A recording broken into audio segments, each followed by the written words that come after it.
All right. So we got Diane. And I know Ildi let me know that she's not going to be coming in. I think she's going on vacation. And we should also have Andre.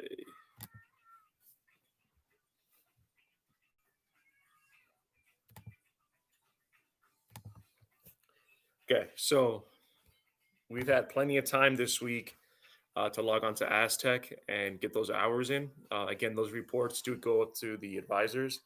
I know we're going to get a lot more people in this program, and the more you can show that you're participating, if you decide to take another class, I hope that you guys don't. I hope that you take the test and pass. Then you have that proof that you're working. Um, my apologies for yesterday. As you guys know, I invest in properties, and I'm trying to secure this other house. And the walkthrough hours were changed, and I had to go take care of that. And then some other stuff came up with the house, so I had to like rearrange it. So my apologies that I wasn't able to do the live stream. All right, so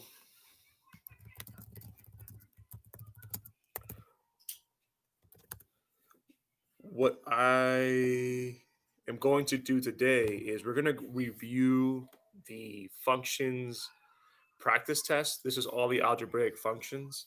Most of you finished. So I'm going to go over the answers. I can give you the login for Classic if you don't remember it. We're going to go over it together, and I'll turn on the conference call because I know that there were questions. And that way we can go over that. We'll have the entire, um, 2.5 hours to talk about questions, what this is going to look like on the test, because we're starting to wrap up. Just like Michael also put out in the meeting, they're also starting to open up testing centers and things like that. So there's a good opportunity now for you guys to be able to take the test and keep it going. So let's go ahead and put out the link.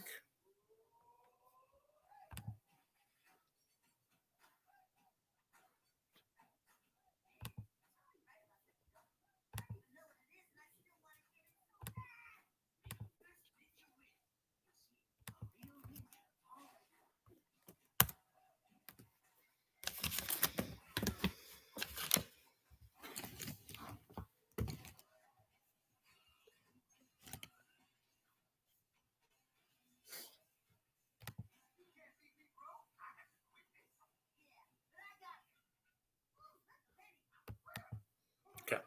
So I sent out the link. If you already have it from before, you can use that. If you haven't, just make sure that you're always typing in your name the same way so that it keeps all the work that you've submitted. I obviously have the work, but if you want to see it for yourself, then we can do that. Let me put up the number for the conference call so we can join that way.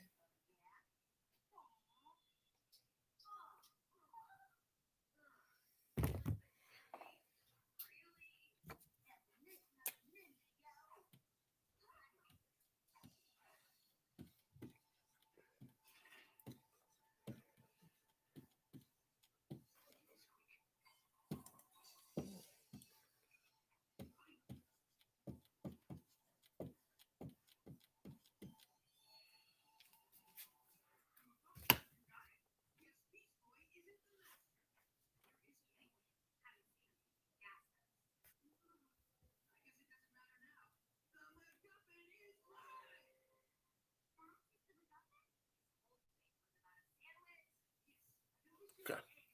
All right, now I'm going to call in.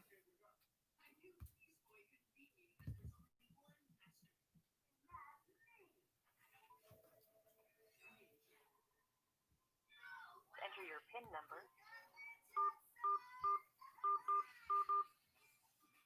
Thank you. Joining the conference now.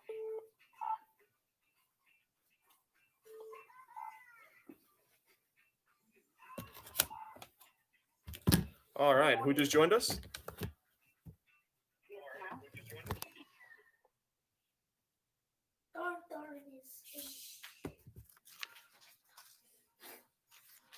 Sam, you said? Yes. Oh, okay, perfect. All right. So now we just got to wait. Now we're just waiting on Diane and Mariana. And where's Alma?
Okay.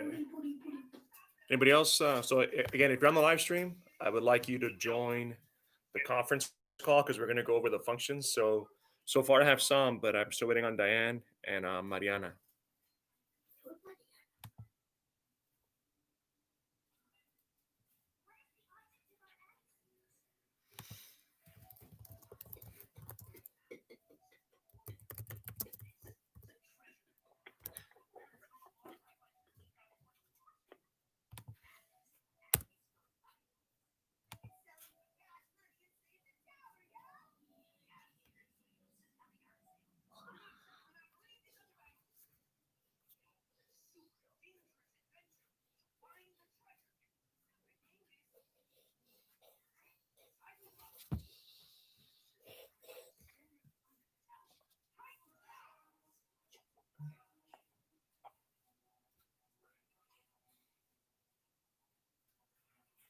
Okay. All right. So, all right.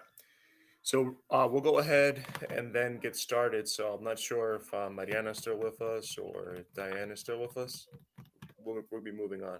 So then, Sam, as we're going through, if you have any questions, I can address them directly related to the work that you submitted. Okay. So let's go ahead and go back to the functions test.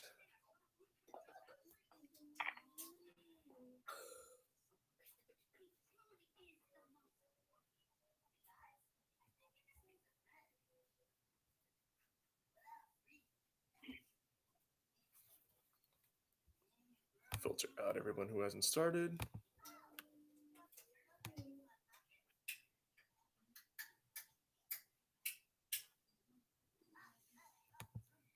Oh, Andre's on. How come he's not? Okay, so can you? So if you're here, if you could call the conference call number because I want to be able to address questions. Functions are going to be the majority of what we're going to do on the test. That's why I like for everybody to be able to chime in. So as we're going through the questions, if there's something you don't understand, you'll be able to speak up. So if you could join the conference call. It looks like Mariana's not here. Okay.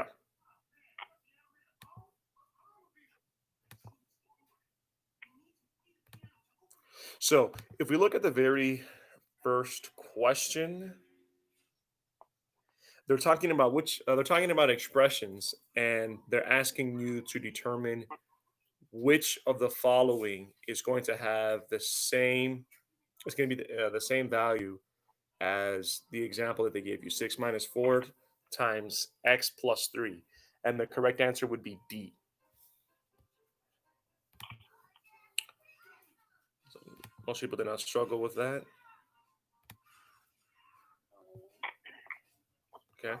Number 2, 3 increased by the product of 4, and a number is equal to the same number decreased by 6. What is the number? So the answer for that is going to be A.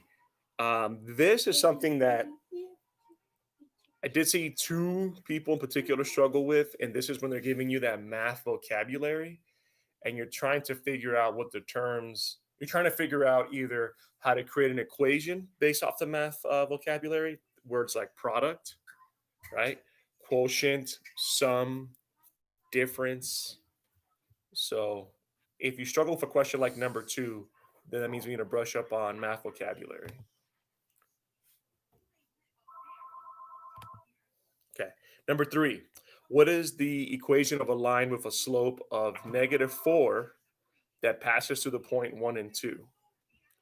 This is something that we've worked on before where we're plugging it back into that equation. And there's a couple of ways you could have solved it.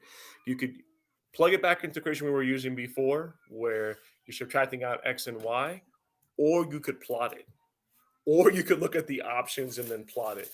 So there's a couple of different ways. So number three, the answer is B. All right. So for Alma, Mariana, and Diane, please join the call. Okay. Did you have any questions so far, Sam? I kind of don't see, understand two. Number two? Yeah. Okay. 3 increase by the product of 4 and the number is equal to the same number decreases by 6. Okay.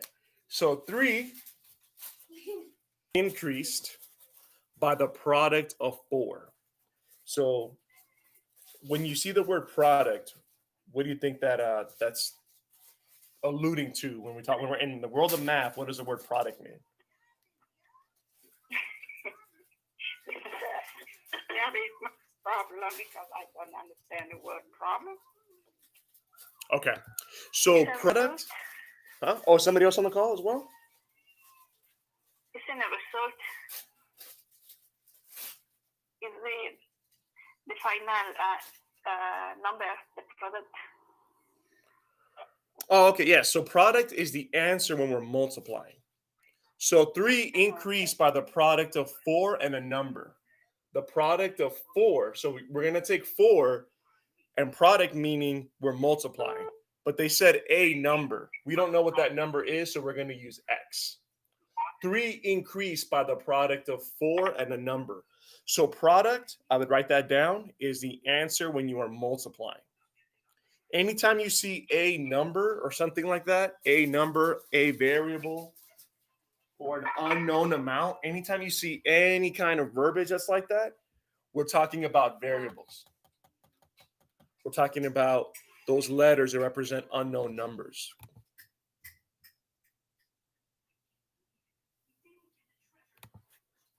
Question so far? No question.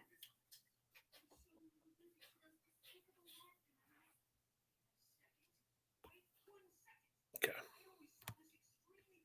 So 3 increased by the product of 4 and a number is equal to, and also notice that as I read, I'm writing out. So I know that some people do not do that. So as they're working a math problem, they're just kind of trying to keep everything in their head and they're not writing and simultaneously reading. So even within math, we're still writing, right? So notice as I'm reading through, I'm writing it out. So we know that this is going to be equal to the same number decreased by 6. So the same unknown number decreased by 6. So X minus 6.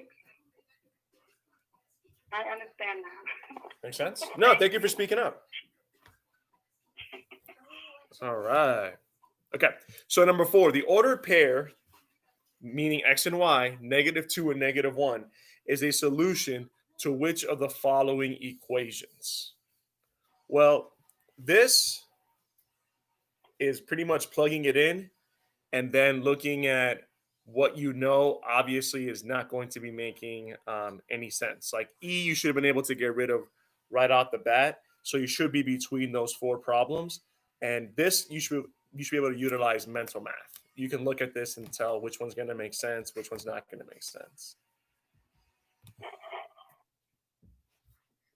Okay, perfect. He's on. Okay. So the correct answer for number 4 would be C. And I'm going to go through. If at any time you have any questions, please speak up. Yes, my problem with that was the sign. For number 4? When I tried to multiply. Yes, was number 4. When I did it, my problem was the sign. When I multiply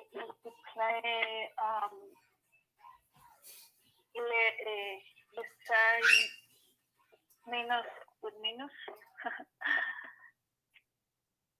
Okay. No te entiendo. ¿Cómo te confundiste? Cuando me confundí con los signos. Cuando multipliqué los números que son negativos, ahí fue cuando me confundí. Oh, entonces cuando es un número negativo multiplicado por otro número negativo, los resultados son positivos. Sí. Ok. All right. Sí, más bien, lo que me pasa en esos casos es que no pongo suficiente atención, me confundo obviamente y como resultado mi respuesta es equivocada. Y de verdad, eso es algo que yo siempre veo y más cuando las preguntas tienen tanta información que si uno trata de, por ejemplo, solamente terminar el problema sin escribir notas o de verdad tomar tiempo con el problema, sí he visto que eso es el resultado, que los detalles así como los números negativos o positivos se pierden. So what we're talking about right now, sorry, lo voy a traducir para todo el mundo. So we're talking about right now for number 4 is the fact that those negative signs do make a big difference when we're putting it back into the equation. And we're talking about that attention to detail of why you want to rewrite those numbers on your own sheet of paper, because that is how they're going to trip you up. The high set is all multiple choice. So if you make a slight mistake by not making it the number positive when it is positive or not making it negative when it's negative, you're going to find a response. You're going to find an answer that goes with that. That's why taking those notes, highlighting, rewriting the problem if necessary is so important. Okay. Perdón. Yo sé que estaba salvando y la interrumpí. No. Ya terminé. Muchas gracias. Era solo eso. Okay, the number 5, a word problem. I know nobody's a big fan of word problems. I'm going to read it out loud and I'm going to answer it. For a 2-week period, Jan earned $150 less than twice Tom's earnings, right? So as I'm reading this, I'd be writing everything down. A 2-week period, I would write down the number 14. Jan earned $150 less. So I would write out $150. Notice again, as I'm reading, I am writing, right? Less than twice the amount of Tom's earnings. Maybe this is not going to be the exact equation, but I'm applying the text to myself. I'm taking notes. I'm doing metacognition, right? Together, Jan and Tom earned $1,380. How much did Tom earn, right? So we can start setting up an equation as we read. The answer for number 5 would be C. No questions. Moving on. Now, 6 and 7 were definitely ones that were the source of a lot of confusion and frustration, because as I was going through this, I saw a lot of people miss this.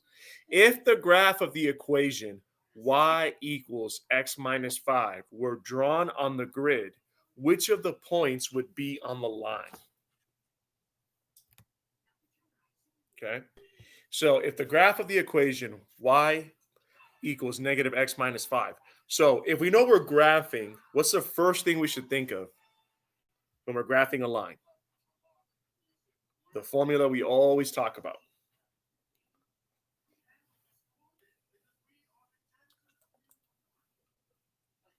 la slope formula. Yeah, the slope-intercept formula, right? Y equals mx plus b. So we know we're going to be at -5, and how much are we going to rise or fall?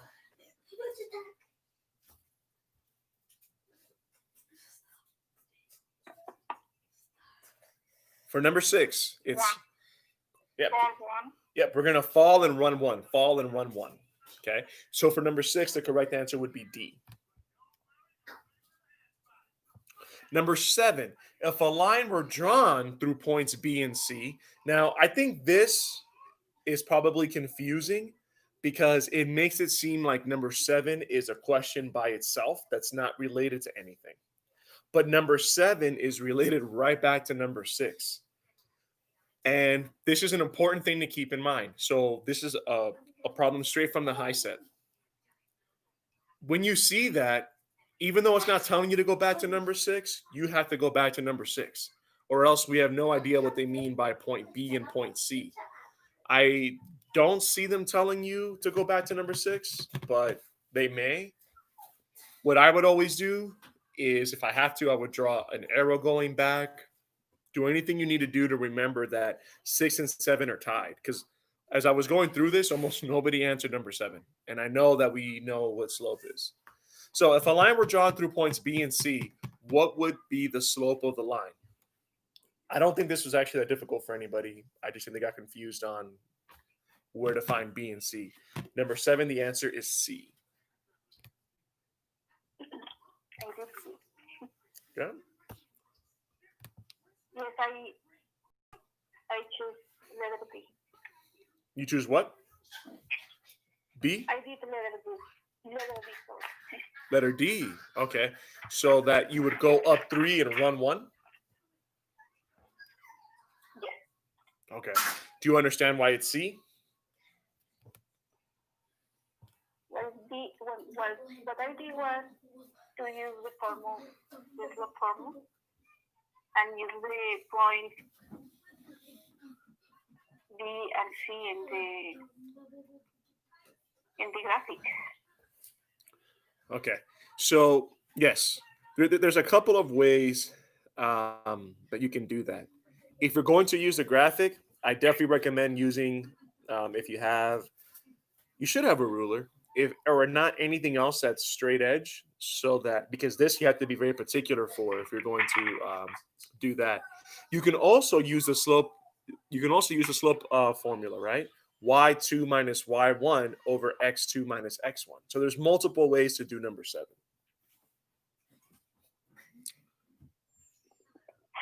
In fact, I would probably use the slope formula before using the graph, unless, again, you're able to make a perfectly straight line and things like that.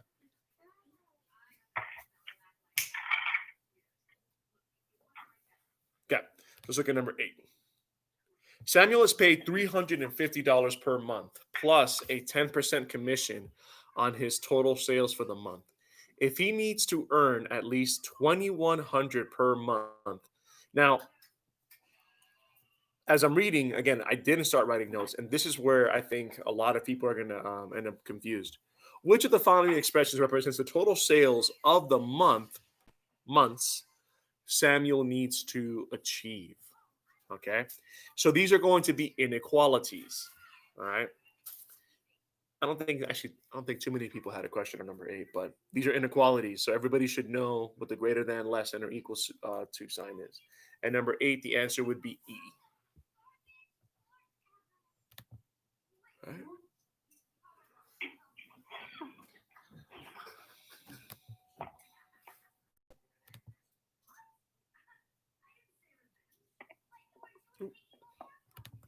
So the answer of number 8 is E. E as in echo or Edgar. Oh, okay. Very welcome. Okay. Number 9. For its checking plus account, a bank charges $3.95 per month plus 10 cents for each check written after the first 10 checks written that month. The function to find the total monthly fee is F equals $3.95 plus 10 cents multiplied by N minus 10, where N is the number of checks written. Greg writes 24 checks in March. How much will he pay in fees for the month? So this is really just plugging in the checks and calculating out the problem, right? So if we look at number 9, the answer would be B, $5.35.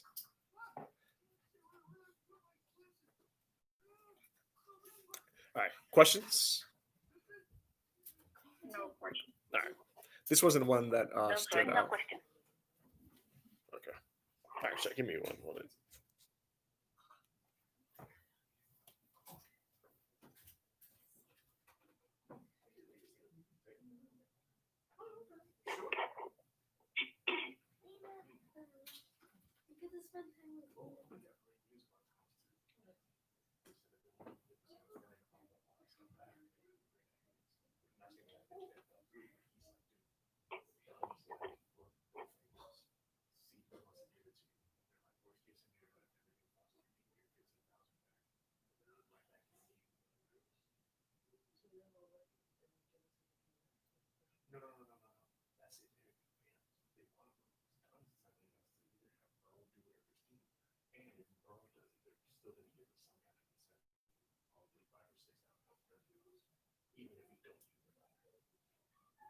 So we're sitting. I told Joe to be smarter because Christine or whatever was the conversation. So I'm like, if you don't do it, we're going to now we get to back. So that's good.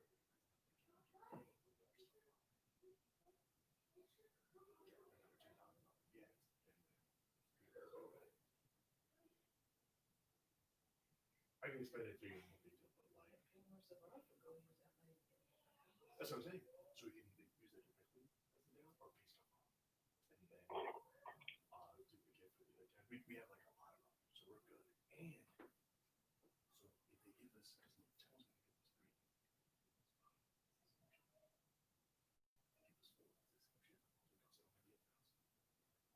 So we're sitting. Well, give it on how it's going to be like there, but I think we have a good chance of getting it. If not, I'm going to call them. Yeah. Either way, we're winning. Either way, and I told him, I'm like, if this doesn't work out, then we don't want to do anything else with any DR or impact people in-house financing. Let's just do it. It'll be easier.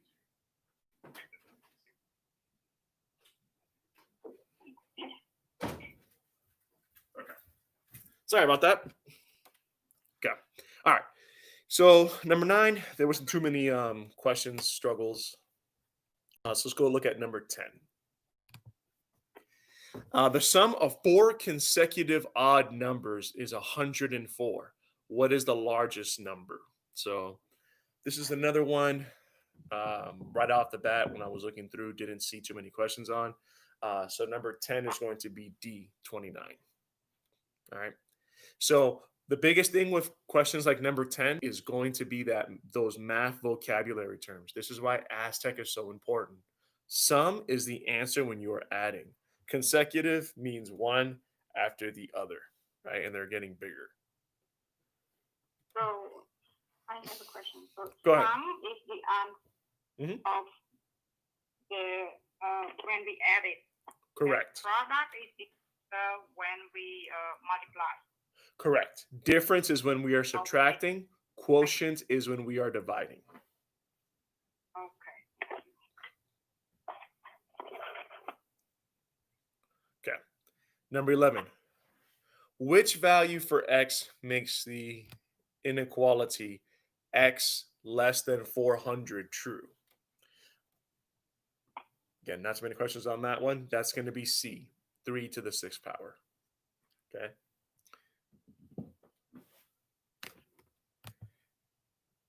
Okay. All right. Number 12. 4 less than the product of a number. And this is, again, that same thing. This one people did have problems with. Don't just read it out loud and then try to like memorize what you read. As you read, start getting rid of what you know is not making sense from your possible answers, right? So 4 less than the product of a number. Okay. So 4 less, writing that out as we read it, right? So 4 less than the product of a number. Okay, so product we know means what? What does product mean? Multiply. Well, more than just to multiply. What does the word product mean?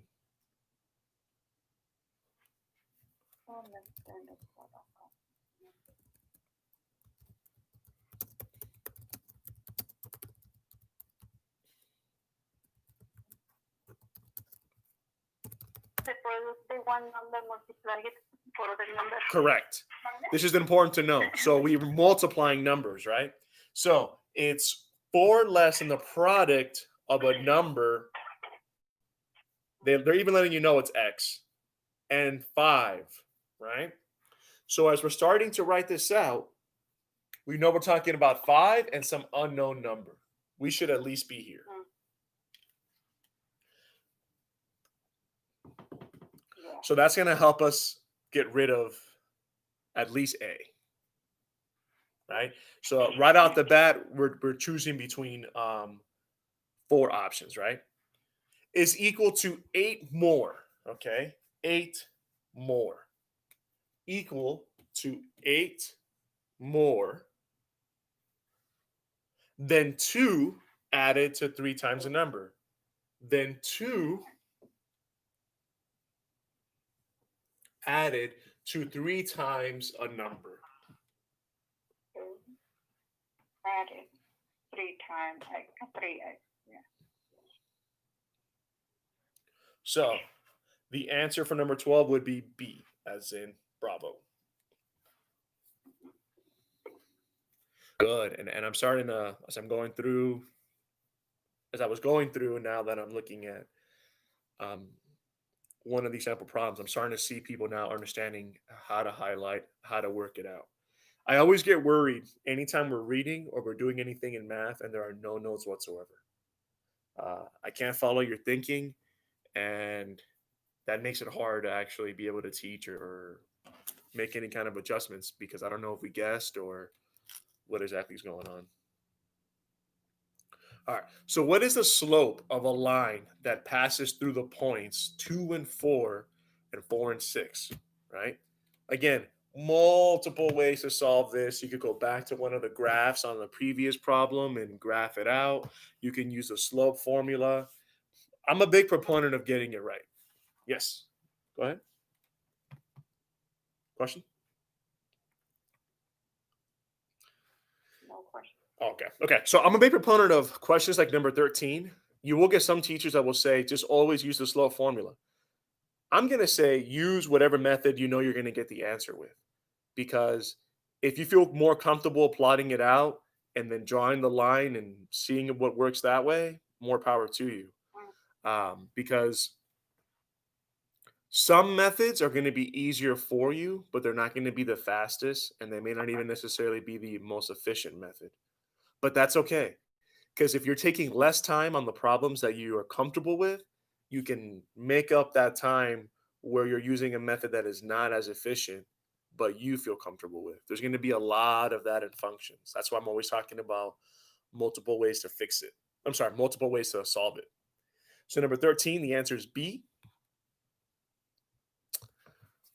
14, what is the next number in this sequence? Okay, so you have to figure out what the pattern is. And the answer for number 14 would be B, 31.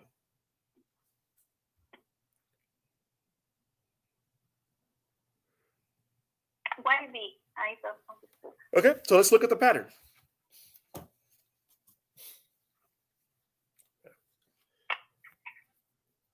So we started off with 1, then we went to 7, then 14, and then 22. What are all the ways I can go from 1 to 7?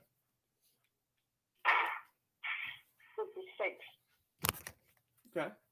So I can add 6. Is there another way?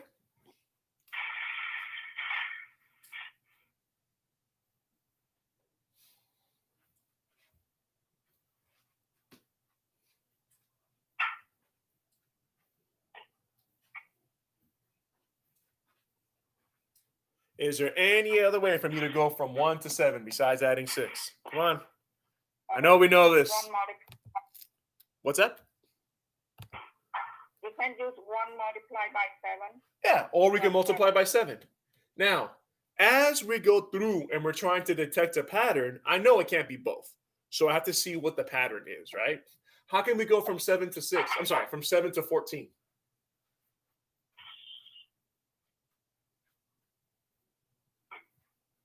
Oh, we did.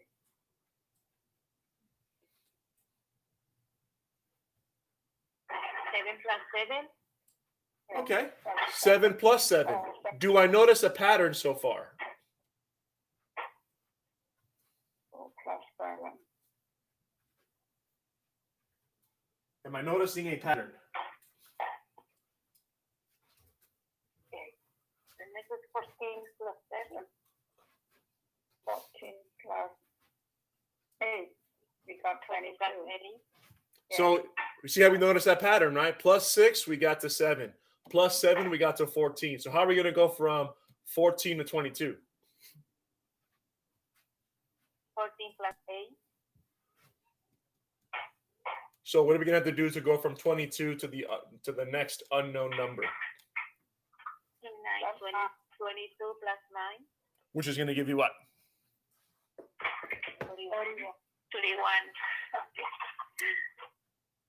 No, and that's okay. So this is just the way you would approach any problem, right? Number 15, what is the y-intercept of the line with a slope of 2 that passes through the point 1 and 2? This is what we were doing. This is what last week. We know we had to subtract out the x and y and then use the slope, and we set up an equation, and then we are able to determine what the y-intercept is, right? Because we isolate the y-intercept out of the slope-intercept formula.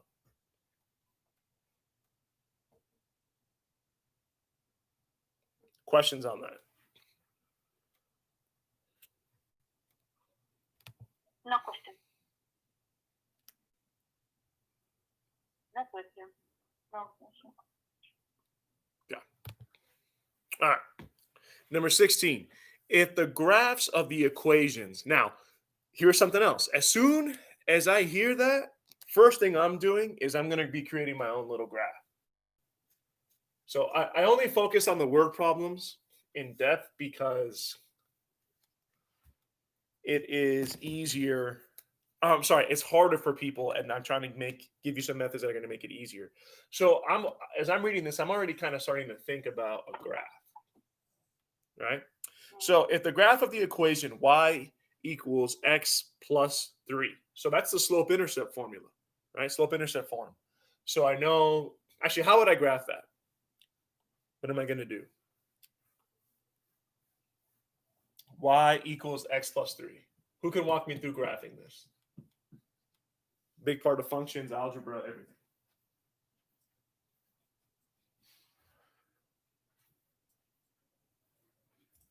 How would I graph that? How would I graph that?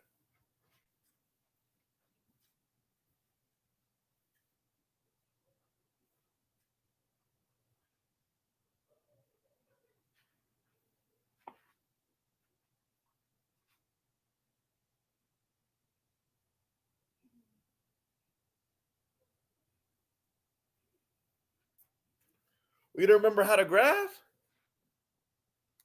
Uh-oh. So number 3 is on the x-axis. Okay. So I'm going to go to number 3. Yeah. All right. Yeah. And then what? And then when it rise 1, it run 1 because Exactly right. So I'm going to rise 1, run 1, rise 1, run 1, right? So my line is going to look something like this. Yeah. And y equals negative 2x minus 3 are drawn on a coordinate grid. Now, again, there are multiple ways. There are formulas I can give you. A couple different ways to do this. I'd recommend, you're always going to have a graph question. Go back to the graph. They're going to give you graphing paper. Graph it out, right? Because as I draw this, there's going to be some points I know are not going to work, right? And then we talk about negative 3. So we go to negative 3. So we go to negative 3 on the x-axis. And what's our rise over run?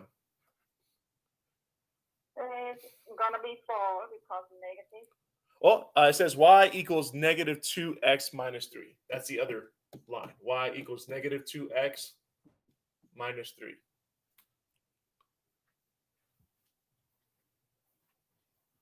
So if the slope is negative, it means that 4.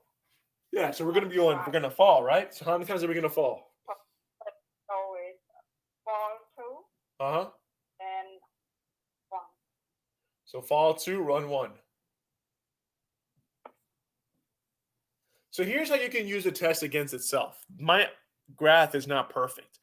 But what do I know from number 16? What do I know right off the bat is not going to work?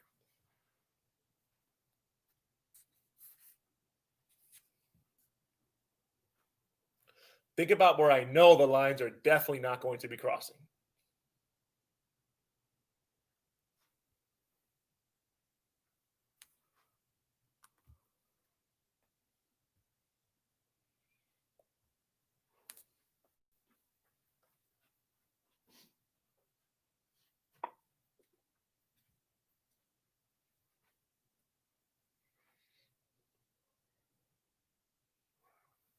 Oh, man. Are we asleep? What happened? I went to bed like at 2 in the morning, so I know that if I'm awake, everybody else can be awake. And I have kids, the whole nine. Let's look at the graph. Where do we know the lines are not going to cross at all?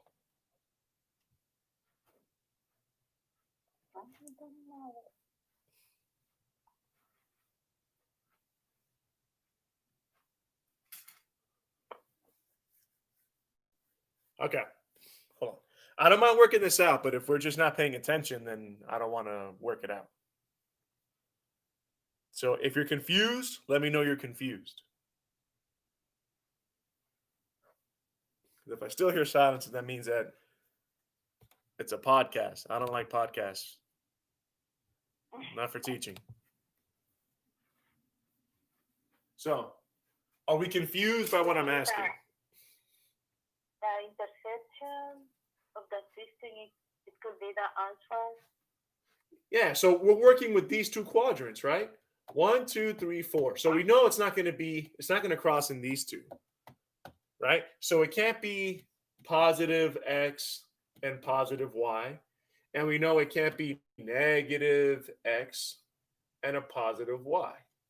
So any of our possible answers that have the x as a negative number or have the y as a positive number or have the x as a negative with a positive or have the x as a positive and a positive, we know those aren't going to work.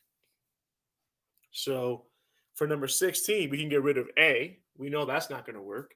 So now we're left with 4 options. We can also get, let's see, we can get rid of, huh? Could you explain again about Okay, so they're asking us where the lines are going to cross, right? The question is, at which point do the two lines intersect? So at which point are the lines going to cross? Okay. So it's not onto that one.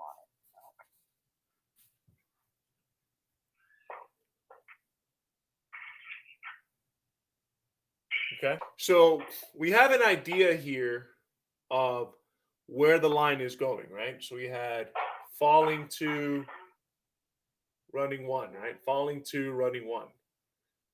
right? So this can help us eliminate some of the possible answer choices, right? Like E, 0 and 3. X is 0, Y is 3. Right off the bat, we can get rid of E. We know that even though our graph isn't perfect, it's not going to cross there. So we can get rid of E. Then we look at D, 2 and 3. Well, no, this has the negative slope. There's no way it's going to be over here. So we can get rid of E and D. Now we're between three answers, right? And they're all in like this area here, right? So -2 and -1. Well, even from our little formula, from our little graph, that could possibly work. Now it says -2 and +1, right? Oh, and actually, yeah, -2, +1, right? And then you have -3, +2,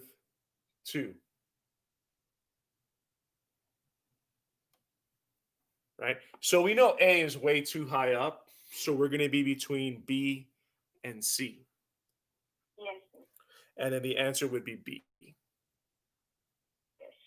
-2 and 1. Now, we can also draw out a chart and plug in the value of what X is going to be and the value of what we should get Y being. But honestly, it's multiple choice and that chart is going to take you a while. Even if a simple hand-drawn graph, I can start to eliminate what's going to work. Right? I mean, because right here, -2 and -1, I know that my graph isn't perfect, but that's actually pretty close to the line, right?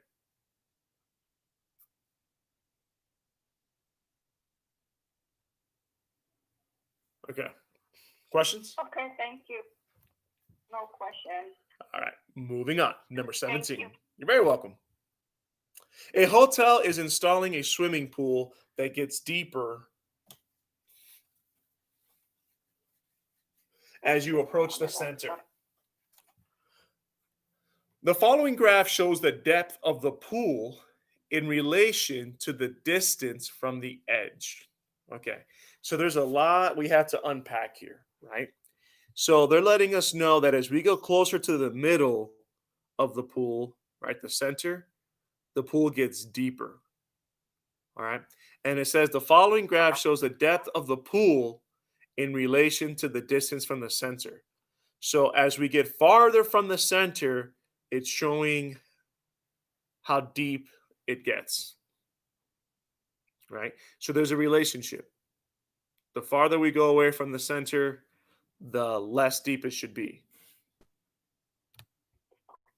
Which equation properly represents this relationship? So we know that as we get further away from the center, what should happen to the depth of the pool?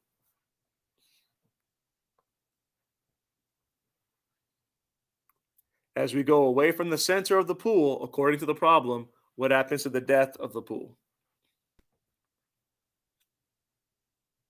0.3. What's that? 0.3. Sorry, can you repeat that? What happens? No, I said when it's far from the center, the water is less deep. Correct. So our equation has to show that. Okay. So let's look at the graph. Just like we would in reading, we have text and a graph. Okay. So it says depth of pond in feet. So it has 5/10, 1 foot, a foot and a tenth, so on and so forth, right? So as we go up, it's getting deeper. Distance from edge of in feet, right? So we notice that as we go farther away from the edge, like when we are 3 feet away from the edge, the water gets to be as deep as 4.5 feet. Notice that I haven't actually started looking at the equations yet. I'm just trying to understand the graph. This is the first thing we have to do. So I know that, and I even recommend drawing it out. So if this is my pool, right? So that shouldn't take me too long to draw out. They said that from the edge here, as I go out, right, 1, 2, and 3 feet, I can see that it's starting to get deeper. When I get 1 foot out, the water's 3.5 feet deep. When I get 2 feet out, the water is 4 feet deep. And when I get 3 feet out, the water is 4.5 feet deep. So it's just like the problem said. So which equation properly represents the relationship if x is the distance from the edge of the pool and y is the depth of the pool? So x represents the distance and y represents the depth, how deep we get.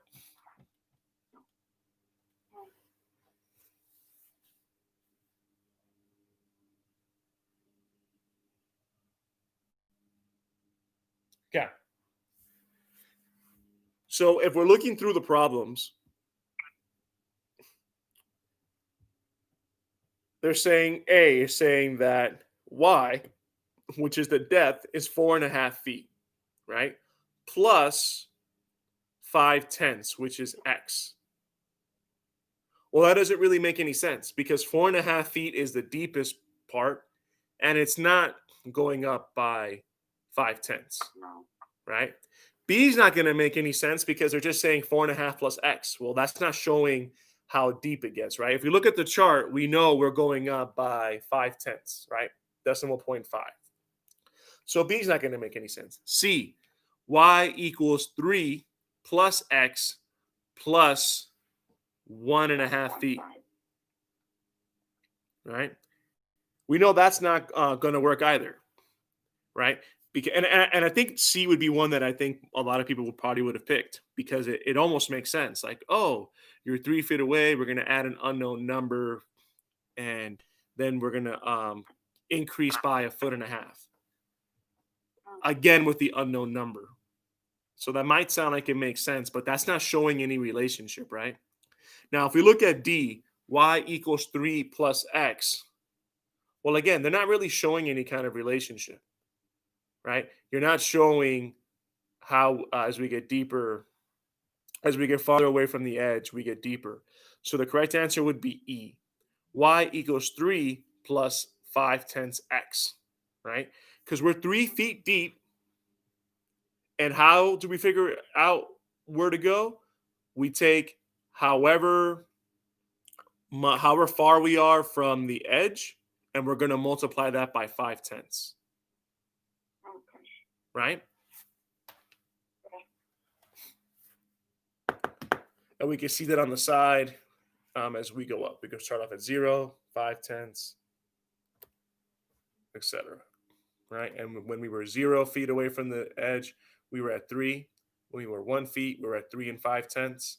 When we were 2 feet, then we went to 4, which is just adding the 5, and then we went from the 4 to the 5. Questions about that? No question. The correct answer is E. E, as in echo. Okay, thank you. Very welcome. All right, moving on.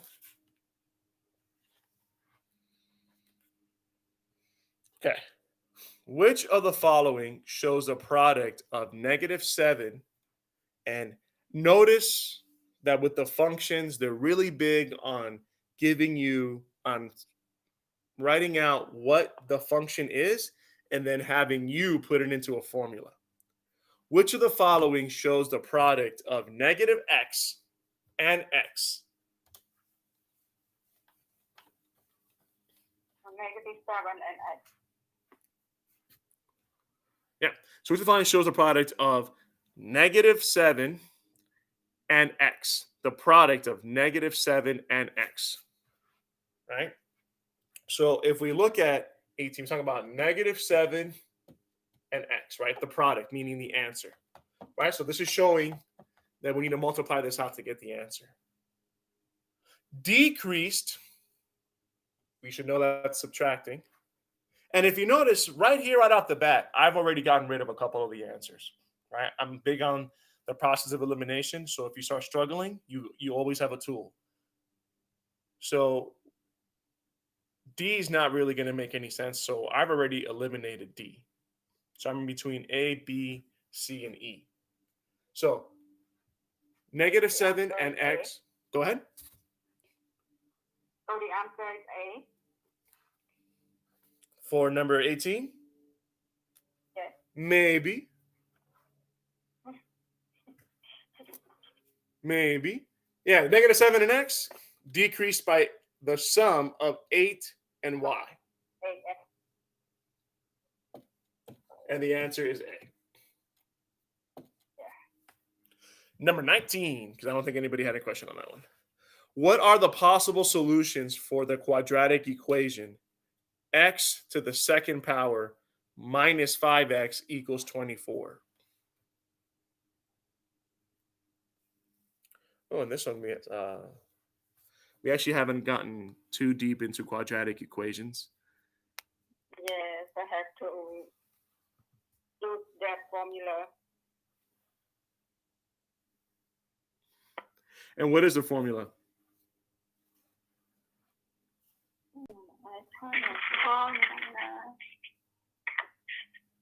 Okay.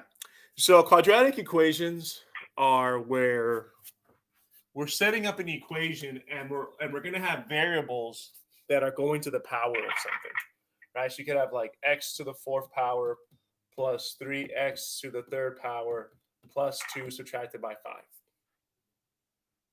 equals 7, right? This is our quadratic equation.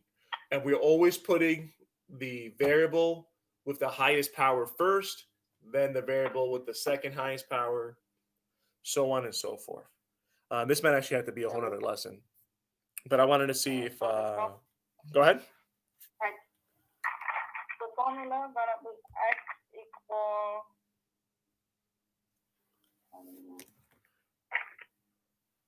positive and negative 3. Okay, so with these quadratic equations, a lot of times they're going to ask you to do something called factoring.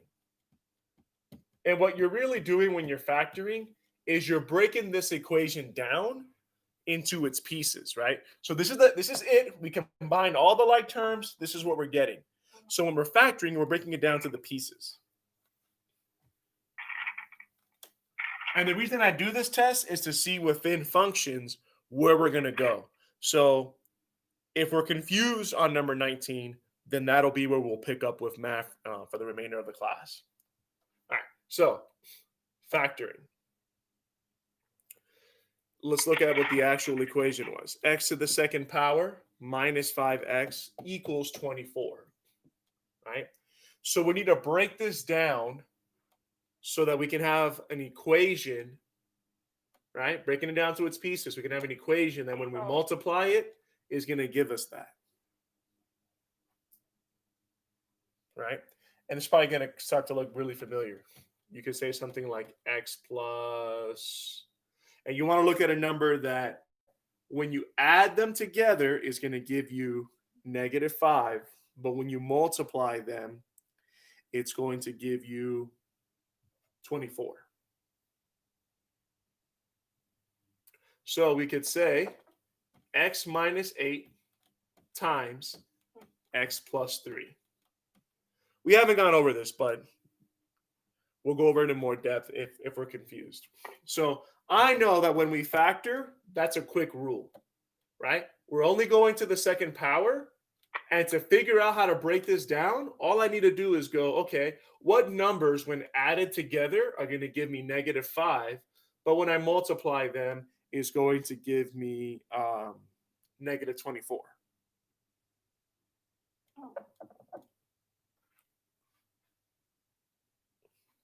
Right? So when I add -8 and +3, I get -5. When I multiply -8 and +3, I get -24. Now, if there are questions on this, I definitely need to know because we can pick up on this when we go back to math, or if we finish the review today, we can start doing some practice problems on this immediately. But I can't do that if I don't know if we're confused. The whole purpose of this test is to see what we know so we can cover it before the end of the term because we have about, what is it, the 11th? We have about like 7 days. We have a week left.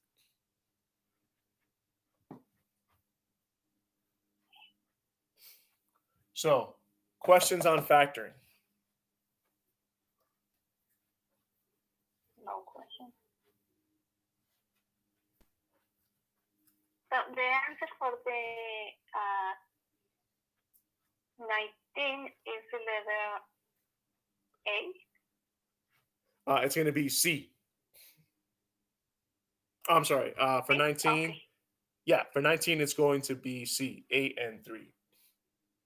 Okay, because I did I resolved the problem with the equation, and I got C. I Yes. got the letter C. Okay. Yeah. Thank you. So this is a quick way to factor. That's how.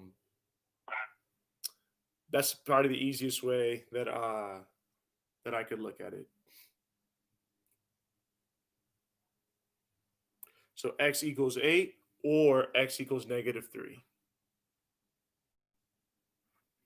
Right? And we saw that. 8 or -3.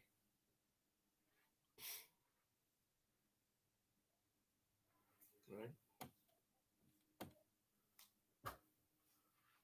All right. So any questions about factoring? This is definitely going to be on the test. Remember, algebra is the majority of the math portion. Do we need to do another? Do we need to go over that more, or do we feel comfortable? You can shoot me a text if you're scared. Let me know on the conference call.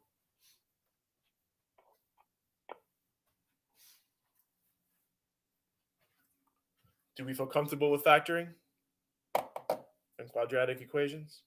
Not really. Okay, good. So this will be one of the things we're going to pick up if we have time today, or if not, we're going to pick that up next week. Factoring. That's going to be a big part of the test. Cynthia is 6 times as old as Rebecca. Same thing. As you're reading that, we should be writing 6 times, right? 6 times as old as Rebecca. So I would write 6. I would write an R next to it to show that we're breaking all of the information down.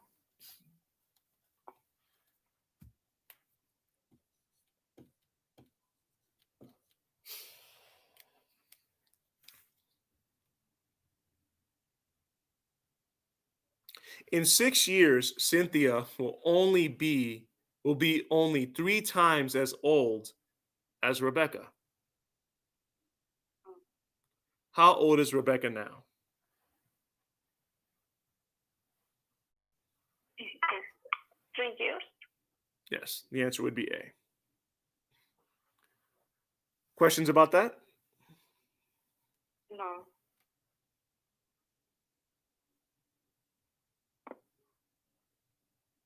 Okay. The graph of which equation will pass through points 0 and -3 and 5 and 7? Okay. Multiple ways to solve this. Okay. We can graph it. We can plug it back into the formula. You know, another trick you could even do is figure out the slope and then see which one of your possible answers has the right slope. 21, the answer is B. B. 22. Which of the following represents the solution set of the inequality? And this I started with a class I took over in the middle of the month, but I did not cover that with you guys yet. So just like factoring, this is one where we may need to go over it. If we're comfortable, then we're good. This is why it's important to come to class and speak up, because I only want to focus on the things that you guys need help with. So which of the following graphs represents the solution set? Okay. Actually, because I feel like I'm talking most of the time. Who feels comfortable with number 22? You know what the answer is? You're good. The answer is B. As in Bravo? Yes. Correct. And let's see here on the live stream. Anybody have a question about this is when we are graphing inequalities? No question.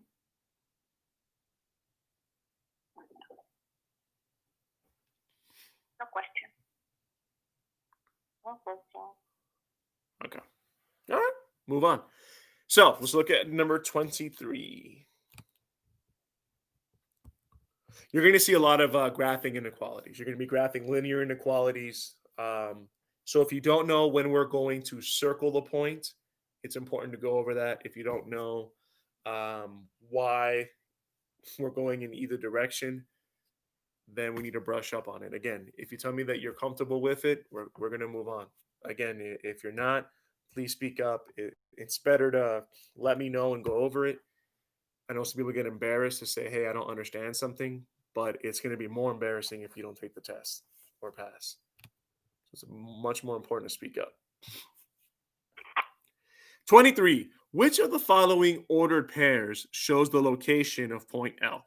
This should be like a 5-second question, right? All they're saying is, go ahead. No, I said I can't do it in 5 seconds. Oh, well, okay. So ordered pairs, we know that's X and Y, right? So which X and Y, which pair is going to get us to the letter L?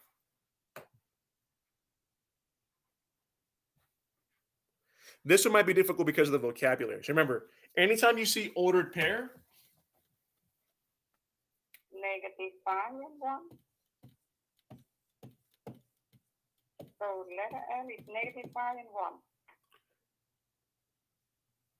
correct, which would be B. So remember, ordered pair is the X and Y coordinates. So the answer is B. Correct. Okay, I got it now. Yeah, it's all of that vocabulary. So just remember that the test is going to be the same way. When you see ordered pair, it's the X and Y, right? Location, I'm pretty sure you guys know what location means. But ordered pair, they're not going to say, oh, the X and Y coordinates. They're just going to call it the ordered pair. We have to know it's the X and Y. I get it now. Yeah. Can't wait for you guys to test. Yeah. What is the slope of the line that passes through points L and M? So, go ahead. It's okay. Oh, yeah, no, I was going to say 23 and 24. They're still going back to the same question above. This time they were nice and they told you that it refers back to the graph. Okay. I cannot say that's necessarily going to be the same thing on the test. So what is some of a line that passes through the points L and M? Again, you have a lot of options. You can graph it and do rise over run. You can find the points and use the slow formula a bunch of ways. Answer is E. Okay.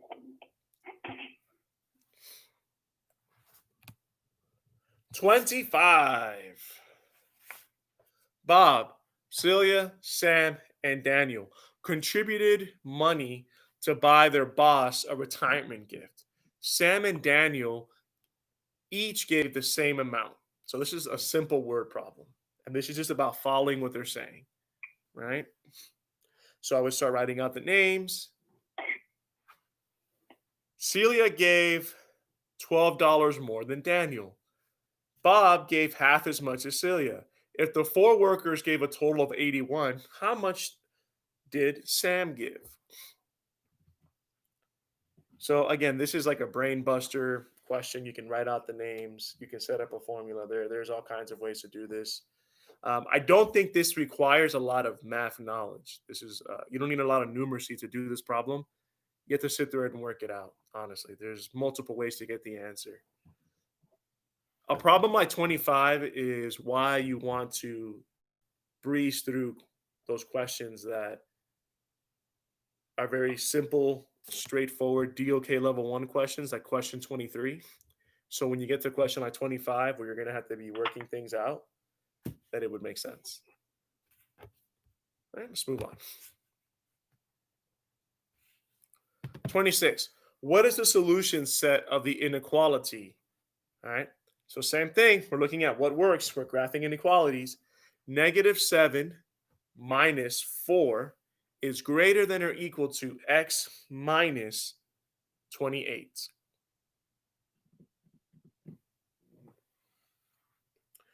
The answer is A.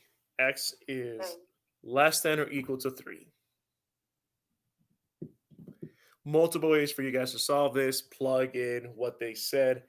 X equals, see if it makes the equation true. Use the test against itself. They're already telling you what the answer is. So see which one actually works. Or they're telling you the possible answer. See which one actually works. Questions on 26? No question. All right, moving on. 27. A line goes through the points O and 2, 0 and 2, 1 and 3. What is the equation of the line? We've done this several times. We did this a couple of days ago. The answer is C. C, yes. In a recent election, Perez got 5,512 more votes than 1/3 of the leading candidates' votes. So right then and there, I would calculate that out. More than 1/3. Together, the two candidates received 18,072 votes. How many people voted for Perez? Same thing. You're going to set up an equation here. Now, there's so many ways to go about it. What I would recommend to do for the sake of time is to set up an equation, and I would look at what numbers make more sense. All right. So I will find 1/3 of 18,072. Right. All right. Actually, I would subtract out 5,512 from 18,000. Right. And then from there, you can find out how to get the third.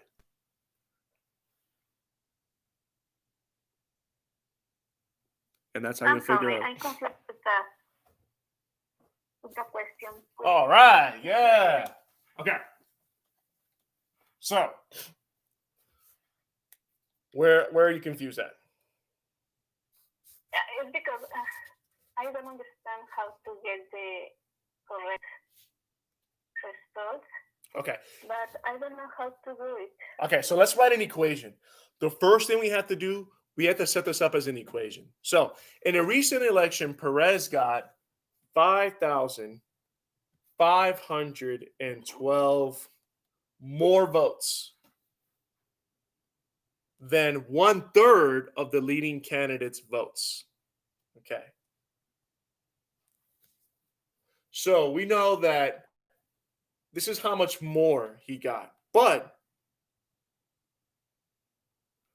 this is representing 1/3 Oh, of the votes. plus one. Yeah, more than 1/3, right?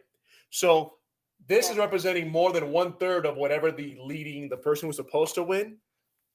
He got 5,512 more votes than 1/3 of the leading candidates' votes. So see how I'm starting to set up an equation here already, right?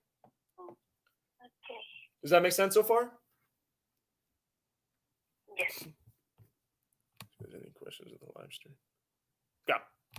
So we're here. So 5,512 more votes than 1/3 of whatever the leading candidate got. And they're going to give us all the little pieces.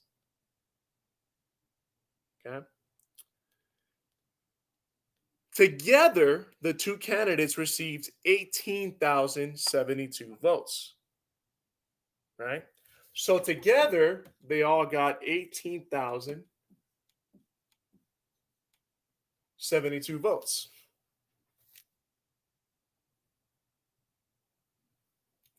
So we know that Perez got 1/3 of the got 5,512, which was a third more than what the leading candidate got, right? So we have both of them together got this.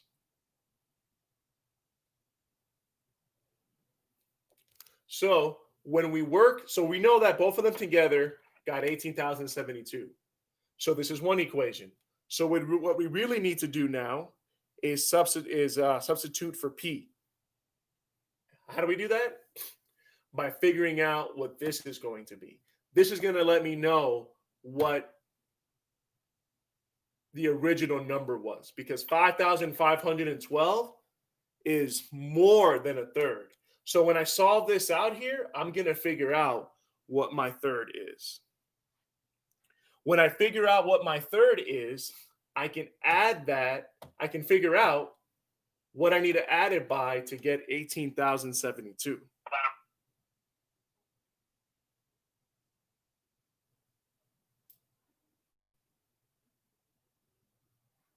So how can we figure this out? Let's just look at the top equation. Everybody understood this. How can we solve this?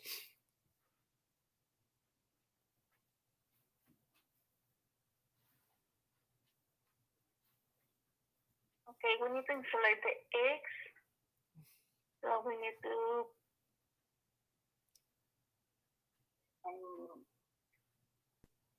solve for the denominator first. Yeah, remember, we need to get the x by itself, right? So let's look at both equations. Everybody understood how we got a third x plus 5,512, right? This is how many more votes he got than a third of whatever the other candidate got, the leading candidate.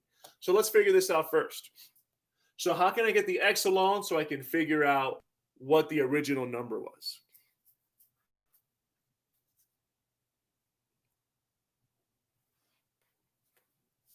So how can I get the x by itself? I know we've done this before. What do I need to do?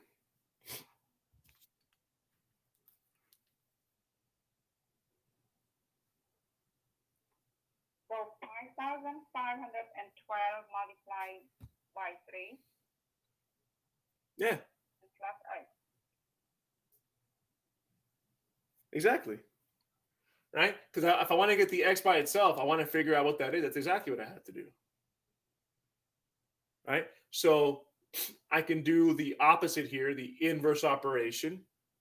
And that's going to help me get the 5,512 to tell me what the third was.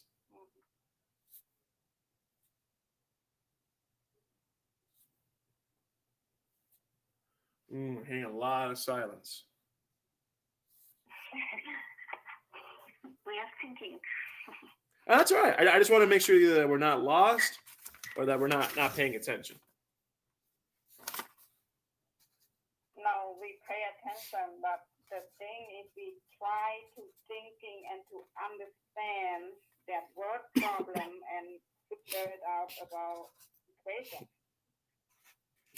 Does this equation make sense so far? Yes, it makes sense. Yes.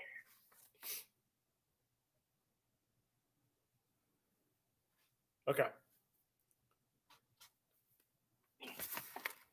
So then you understand how we use that equation to figure out what the third is, and then that tells us what the vote is. Does that make sense?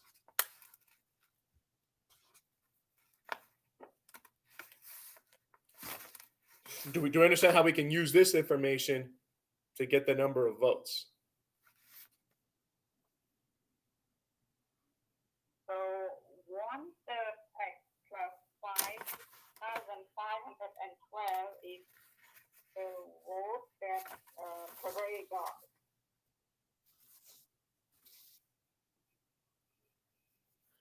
Sorry, say that again.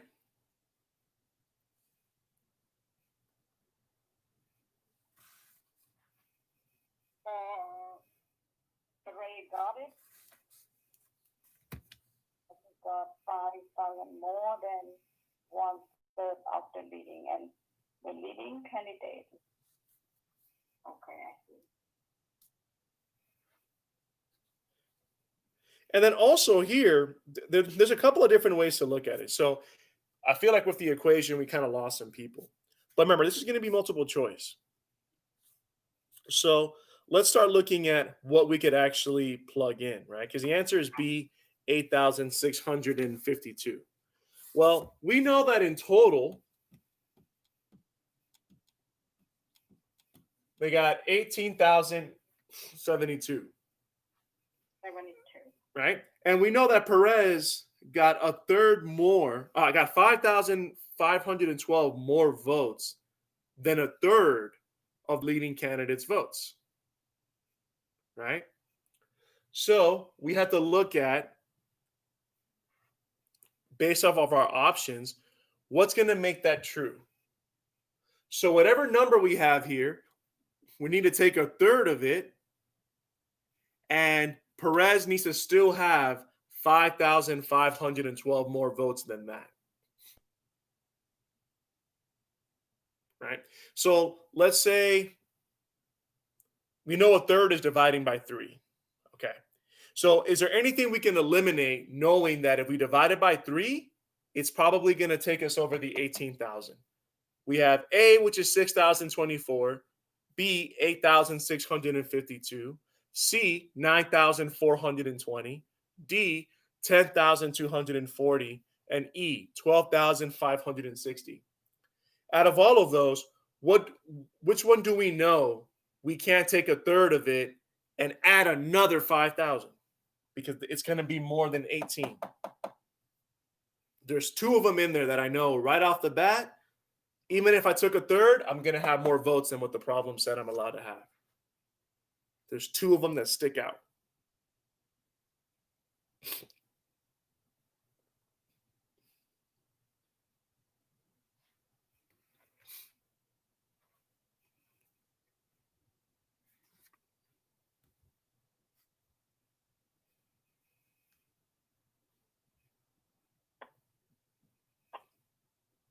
I'm sorry, it's hard for me to understand.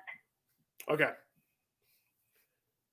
So we know that our total votes need to be 18,072. We're looking at it in a different way. They're already giving us what the answer is, right? They're letting us know it's either A, B, C, D, or E. So let's use that information. We know the total votes has to be 18,072. However many votes the other guy got, we'll call him, okay, O's gonna be hard. We'll call him T, the other guy, right? So we know whatever the other guy got, we need to take a third of that, right? And when we take that third of what he got, we need to be able to add it to 5,512. Does that make sense so far? Yes. When we do that, we still can't have more votes than 18,072. Does that make sense so far? Yes. Okay. Does that make sense so far? Yes. Whatever the other guy got, we have to take a third of that. And we have to take a third of that and add it to 5,512. When we do that, it still can't be more than this. So what I'm doing is I'm trying to get rid of the answers that don't make any sense. Well, let's see. Let's say if we took E, that's a pretty big number. That's going to stand out to me. 12,560. If we divide that by 3, we're going to get, so 12,000, let's take a third of that. We're going to get 4,186.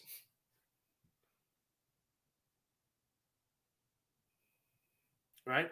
So let's say that's what, I'm sorry. So we need to find out Perez. Okay. So let's say that Perez got 12,560 votes. If Perez got 12,560 votes, how many votes could the other guy get?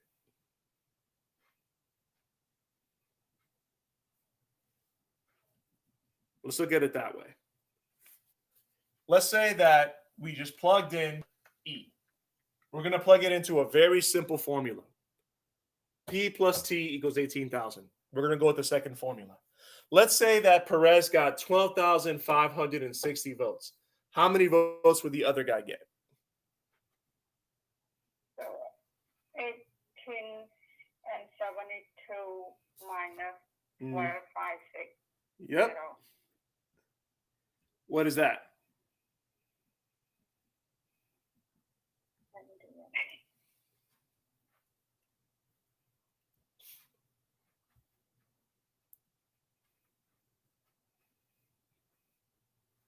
So 5,512. Does this make sense to everybody so far?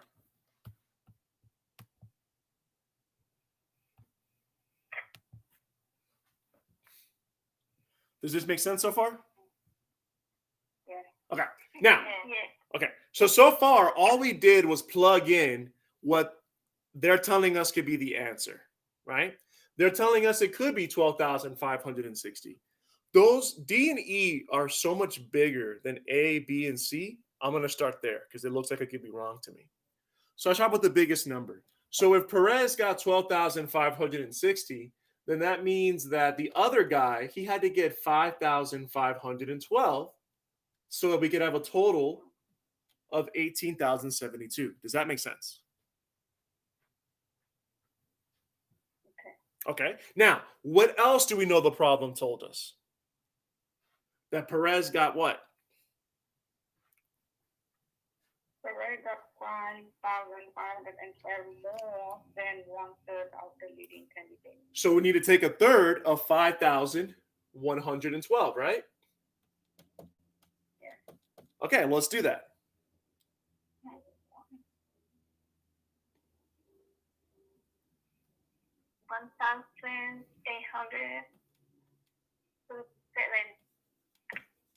Okay.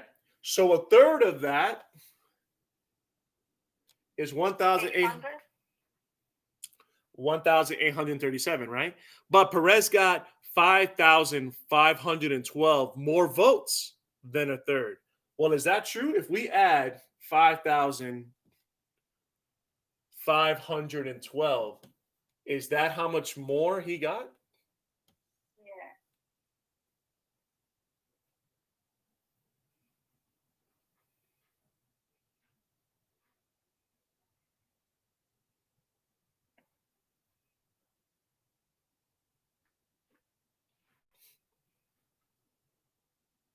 So you see here how like this isn't going to work out, right? So when we took a third of his votes, it went down to 1,837. Right? Perez isn't getting 5,512 more votes than that. He's getting a lot more. Right? So the number of votes that Perez got, does it need to go up or does it need to go down? Based off the fact that we know this isn't true. A third of 5,512 is 1,837. So we know he didn't get 5,512 votes in that. So this number is not going to work. Is this number not going to work because it's too high or too low?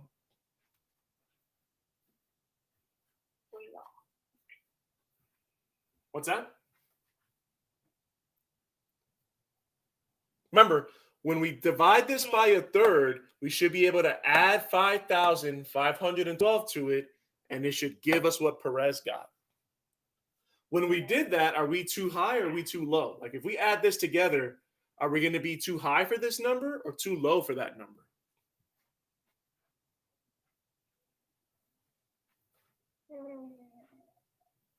It's low. Yeah. Well, too low in the sense that we can't add this and get that number. So this number here is really high. This number, when we add it together, is too low.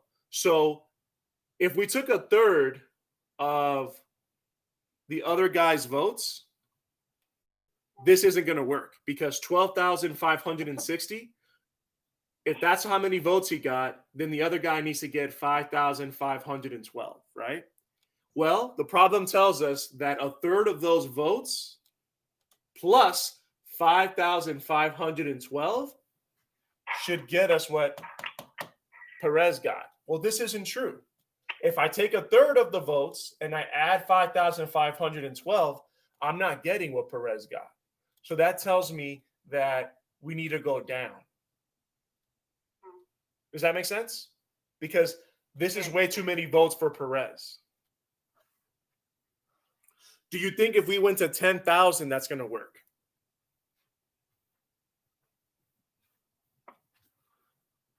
If we go to 10,000, is that going to work? No. No. So we know it's not going to be D. It's not going to be E. Those numbers are too high. We need to get a number that when we plug into this formula makes the other guy's votes work, right? So when we get a third of that, we can add it to Perez's votes. We can add it to 5,512 and get the original number that Perez got, right? So let's just say D and E. Everybody understands why it's not D, why it's not E, right? Yes. Yes. Okay. So let's look at another number. What other number can we plug into that formula?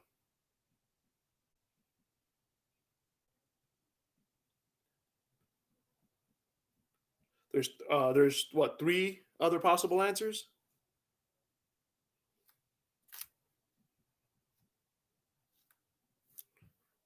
$6,024. Okay, so let's try that. Let's say he got 6,024. How many more votes did the other guy need to get? Remember, the P represents Perez. That's the guy whose votes we're trying to find. The T represents the other guy. So if Perez got 6,024, just like A says, that's the answer. How many votes would the other guy need? So we can have a total of 18,072. 12,048. Okay, so what's our next step going to be?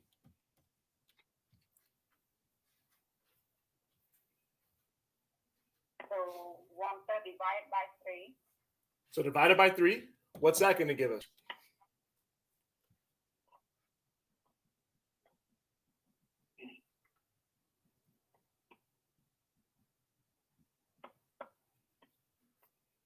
$12,016. And what's the next step? Plus with 5,500. So is that going to work? No, it's not working. Yeah, we don't even have to add it, right? We already know. If we go back here and we add 5,000, we're not going to get this. So we know it's not going to be E. We know it's not going to be D. We know it's not going to be A. The B is the answer. Okay. All right, well, let's see. All right. So let's say we said that Perez got 8,652 votes. How many votes would the other guy need to get?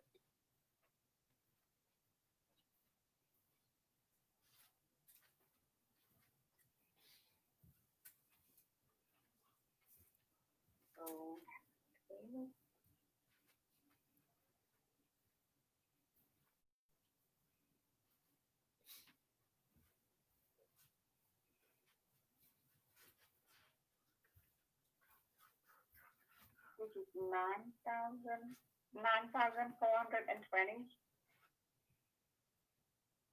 9,420? Yes. What's our next step? Divided by 3. What does that get us? Divided by 3, we got 3,140. What's our next step after that? So we add with 5,512. So the answer is correct. 8,652. Perfect. Just now. And if there's questions on this, like I said, I'm not mad at you. Questions. Questions. Thank you so much. Thank you so much. Yeah. Questions. Does that make sense? No, finally got it. No, thank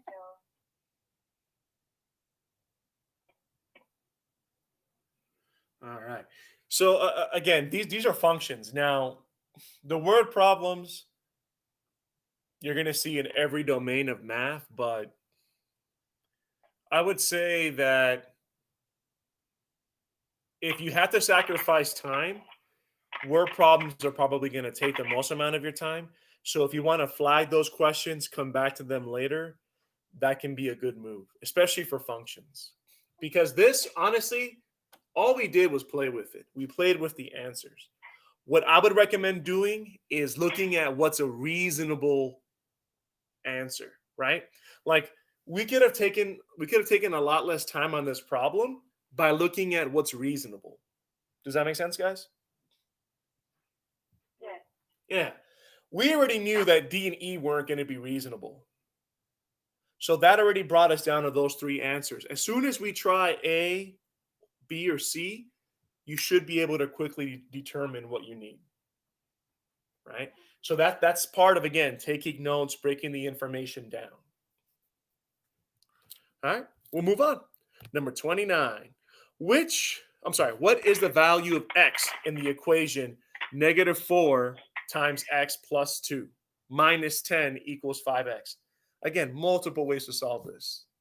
You could either solve it straight out or take what they're telling you that x equals, put it into the equation, and see if it's true. The answer is B. Questions about that? No question. Okay. No No- question. Now, I will say this. If you take the possible answers and you keep plugging them in for the variables, that can take a lot of time. It'll let you know like a better answer would be, like what's reasonable. So I wouldn't recommend doing that all the time. Solving it is normally going to be faster, and speed is important in this because we have a time limit. However, it's better for you to get it right than to get it wrong. But just again, keep in mind your time, right? If you did that for every problem, you keep plugging in what they tell you X should be, and now you're losing time, you're going to have to make up that time somewhere else. So just be mindful of that as you work.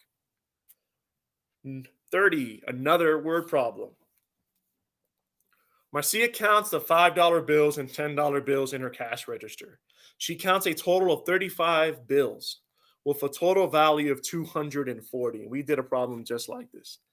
If X equals the number of $5 bills in the drawer, which of the following equations could be used to find the number of $5 bills in the drawer? So this equation is going to keep coming up. Okay. So 30 is D. And this is something where one of the few times I'm just going to tell you to memorize this because this equation is very common for functions. So the answer is D. Yes. D. D as in David. Yes. Okay. So I'm going to write out what it is, right? So 5x, right, plus 10, 35 minus x equals 240. This is a very similar formula they keep using, okay? So let's break this down so we know how to do that, right? The total value of the $5 bills is 5x, right? Because they're telling us that Marcia counts the $5 bills and $10 bills in her cash register. She counts a total of 35 bills. So the total, this is always going to be your total. This is a formula, okay? And you're going to be asked the same question with different examples, but it's the exact same question. All right, this is going to be your total. Notice how we always put the total in parentheses. We're going to subtract out the unknown. This is going to be the same thing every single time you get a question like this, whether it's shirts, because I know we had a problem with shirts that was just like this. We had a problem with change that was just like this. You're always going to put the total and you're going to subtract out the unknown. Questions on that so far? We're just working it with like an algorithm, steps that we can follow, because we're going to keep getting questions like this. So we're going to put our total, we're going to subtract out the unknown. Okay, good. Now,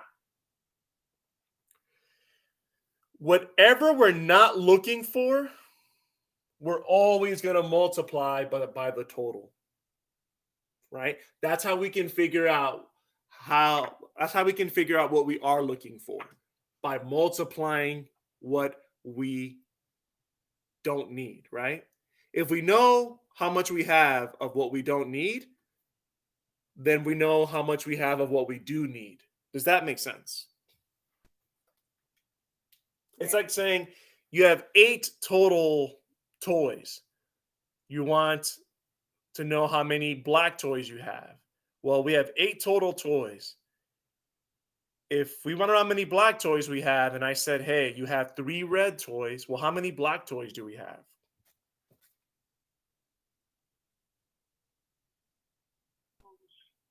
If we have 8 total toys, you want to know how many black toys we have out of that 8. And I just told you 3 of them are red. How many of them have to be black?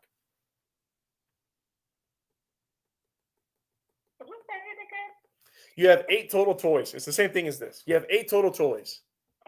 You're trying to figure out how many of those toys are black. I just told you that 3 toys are red.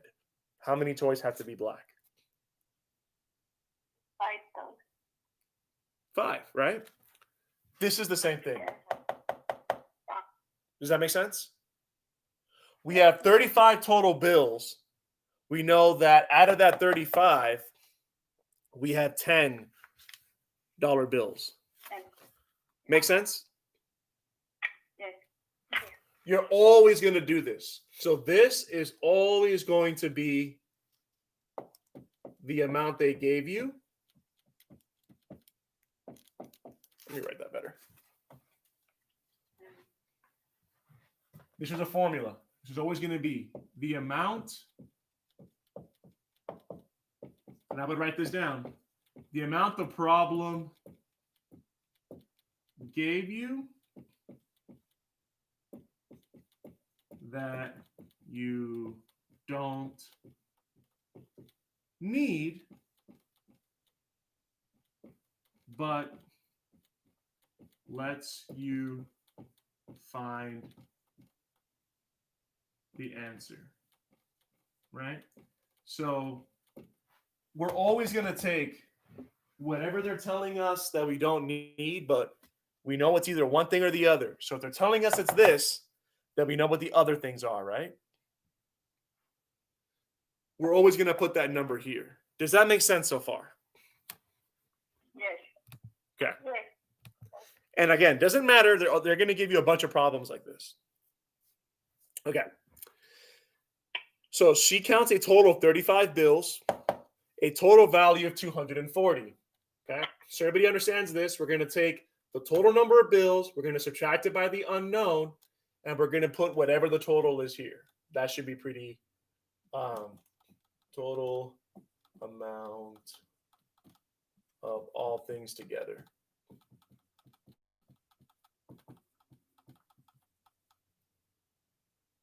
All right. So there's 2 different totals. The total amount of what we're looking for. Sorry, the total amount of what we have, the total amount of what we're looking for. What they gave us that we don't need, but it's either this or one other thing, right? Make sense so far? Yes. Yes. All right. Yeah.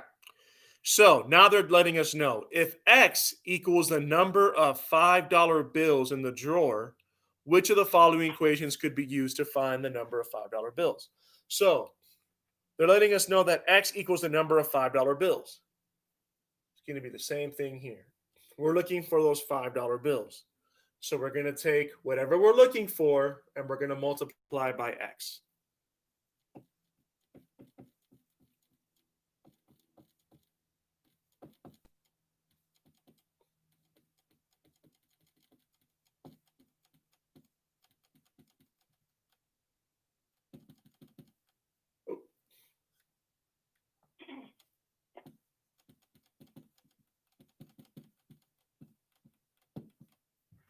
We don't need to solve it, but this equation you will need when you are solving it. So as soon as you start reading and you realize that the question is sounding just like this one, you have 5 socks, you have this much money. We know that out of this amount of money, we have 10 $5 bills. How many 20s do we have? As soon as it starts sounding that way, they're trying to get you to figure out what the other missing number is. Go back to this equation. I would recommend, like I said, learning it, committing it to memory, because you're going to get a lot of questions like this. You're going to see this a lot.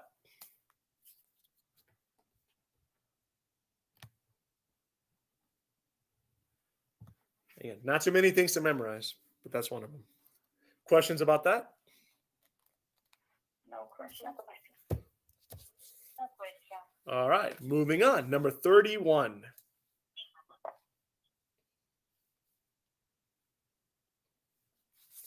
The sum of 5 consecutive numbers, same question, is 370. What is the 4th number in the sequence? This is another formula one, but before I write out the formula, does anybody have a question about this? Because I don't want to like spell it out and then it turns out everybody's comfortable.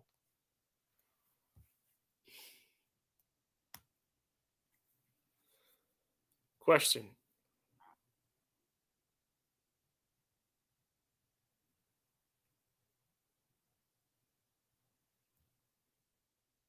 Yeah. So, go ahead.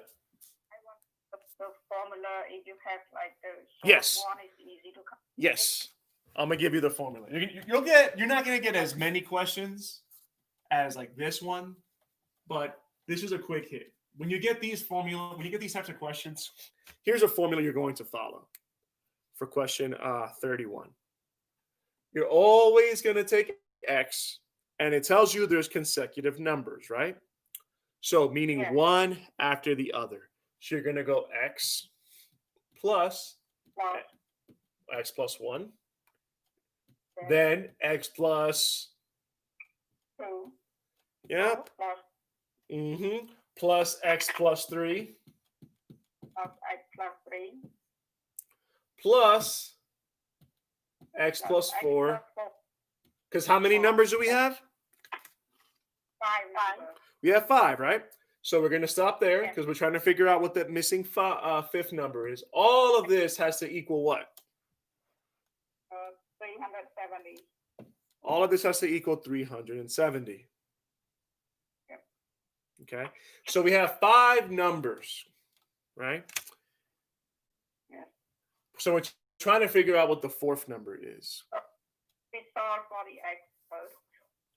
This is what you'll do every single time. Okay. So this I have formula, a question. go ahead. Uh-huh. Yes, I have a question. I don't remember when other problem, and the problem says the sum of remember the consecutive even numbers, something like that. What is the difference?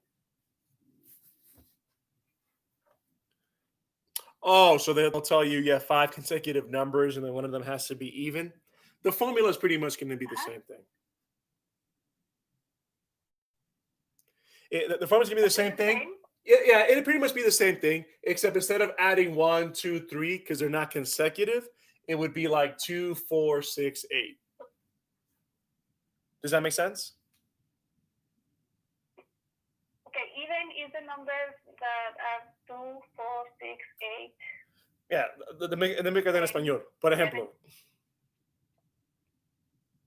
Ok. Por ejemplo, aquí te dijeron que los números son uno después del otro. Suben por uno, ¿verdad? Uno consecutivos, ¿verdad?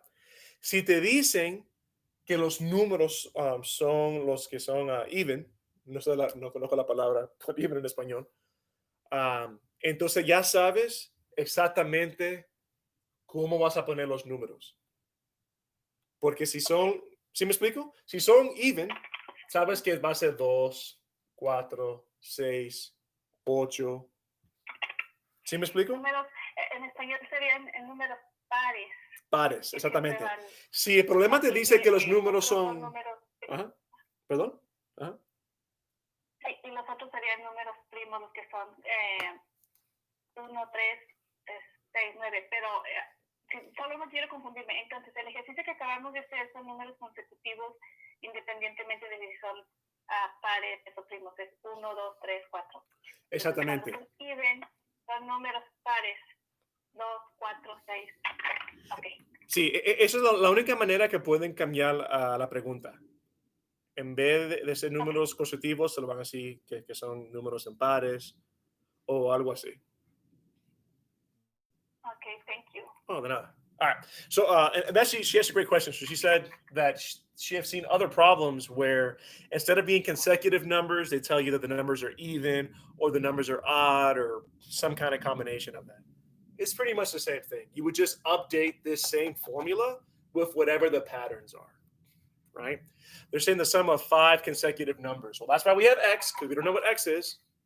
So we know that they're numbers that go one after the other, and they equal 370. So it wouldn't really matter. The formula is not going to change too much if they're telling us that those numbers are odd, that those numbers are even, or the number starts off at 10. We're just going to change this a little bit, but it's still going to be the same formula, really.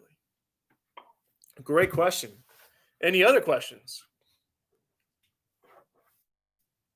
No question. All right. No. So for 31, the answer is 72, which would No, be, 70. I'm sorry, 75. Look at X equals 72. The answer is 75, which is C. 33. Tanya is selling boxes of cookies for charity. She will purchase 5 boxes of cookies herself and then try to sell more at her office. So we already know we're setting up a function. On the test, these will probably be mixed up, and you're not going to know when it's a function until you read it. But when they start telling you someone's doing this and what they do has this effect on someone else or something else, it's a function. The following graph represents for how many cookies she can sell as a function of how many of her coworkers are willing to purchase cookies. So for all the cookies that she can sell, they set up a math problem of how many people are willing to buy the cookies. Does that make sense so far?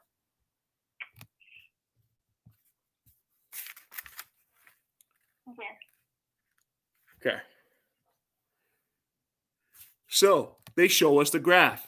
Anytime you have a graph, whether it's reading, whether it's math, because you will see graphs in both, break everything down. Write on the graph if you can. If not, write notes on a separate sheet of paper. Break everything down on the graph. So we can see it says number, and mine's a little blurry. Let's see if it'll let me zoom in.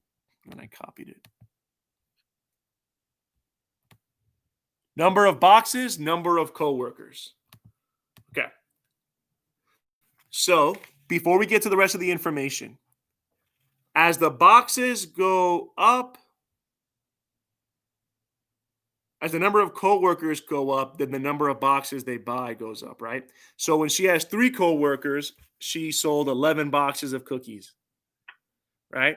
When she had no coworkers, she sold 5. So she sold it to somebody else apparently. When she had 1 coworker, it was 7. When she had 2 coworkers, it was 9. When she had 3 coworkers, it was 12. Do we see any kind of pattern there? When she had 1 coworker, she sold 7. We add 2 to that. When she had 2 coworkers, she sold 9. So we added 2 to the 7. And then when she had 3 coworkers, we added 3 to the 9, right? So we keep adding like 2, 3, 4. So we see a little relationship there. Does anybody need me to write that down? That's going to be important.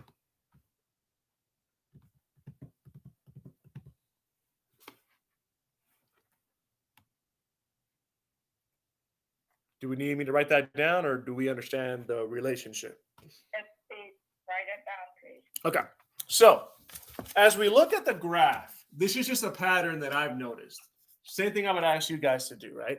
So on the side here, we have the number of boxes of cookies that you sold.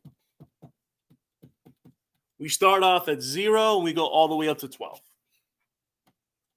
Right? So it's like 0, let's say 1, we'll say 5, and then we say 12 because I'm too lazy to write out all the numbers. And then on the side here, we have the number of our coworkers, right? Yes. 0, 1, 2, 3. So we need to look for patterns. We need to break everything down. So when she had no coworkers, she sold, what was that, 5 boxes with no coworkers, right? 0.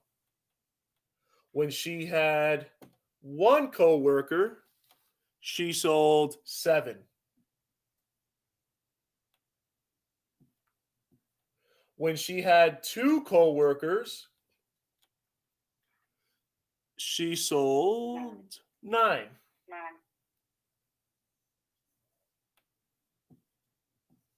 And when she had 3 coworkers, she sold 11. So let's look for some patterns here. When she had 1 coworker, she sold 7. When she had 2, when she had 2 coworkers, it went up to 9. So when we go from 1 coworker to 2 coworkers, we increase by 2. When we went from 2 coworkers to 3 coworkers, what does she increase the number of boxes by? How do we go from 9 to 11? 2.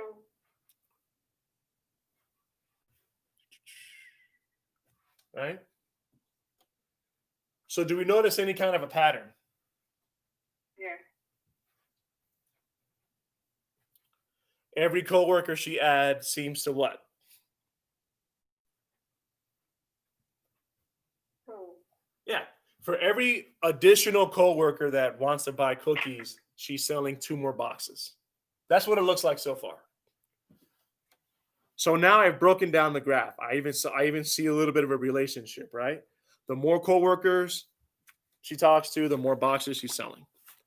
If X is the number of Tanya's coworkers who are willing to buy cookies, and Y is the number of boxes of cookies sold.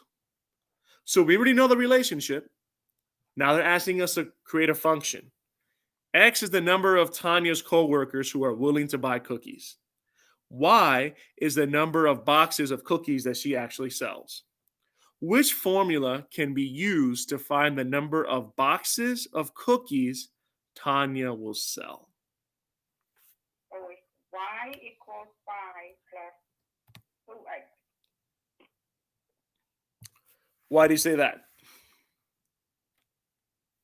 Because Y is the total number of cookies boxes. And then 5 is Tonya when if she don't have a coworker. Yeah, But when she has a coworker as an X, the increased number, which is 2. correct. For every coworker she gets, we saw it on the graph. She sells what? 2 boxes. So that's why the answer would be B.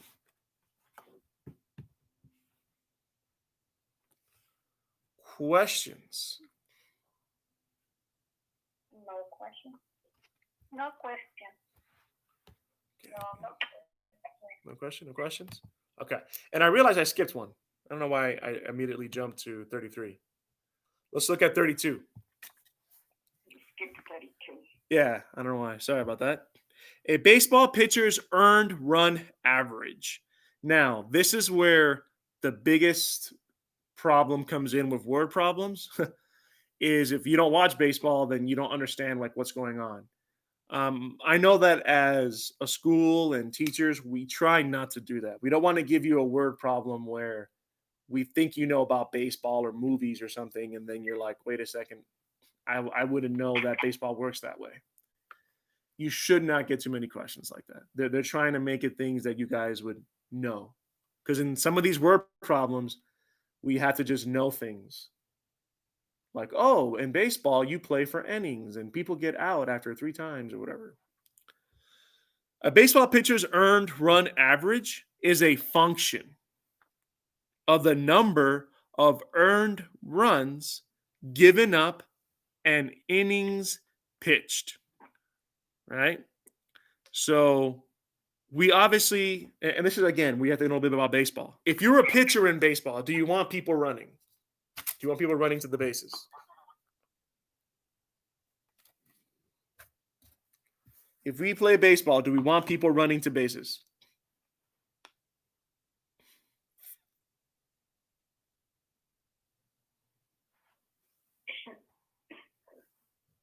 And if you don't know about baseball, then tell me.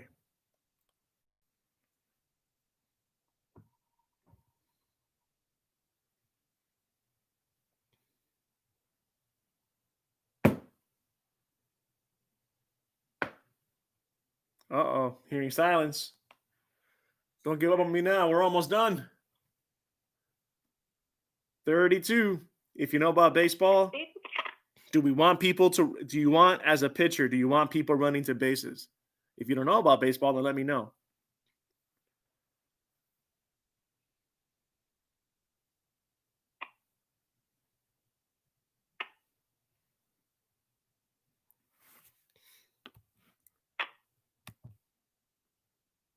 I don't know the baseball, but Okay, good. Well, okay, so let me let you know about baseball. In baseball, somebody pitches, and if you're a really good pitcher, nobody should hit the ball, and you should be able to get everybody out.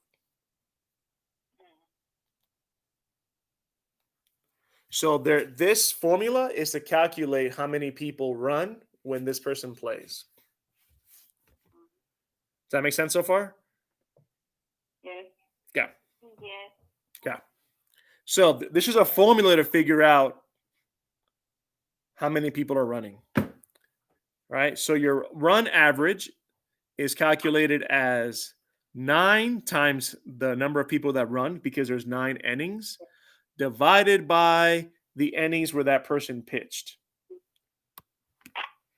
Does that make sense so far? And I know if you don't know about baseball, let me tell you about it so that you don't end up getting a similar problem by some crazy chance and then you're confused. Does this make sense so far? Just plug the number in the form. Go ahead, Sam. So this one, we just plug that number to the formula. Which is Correct.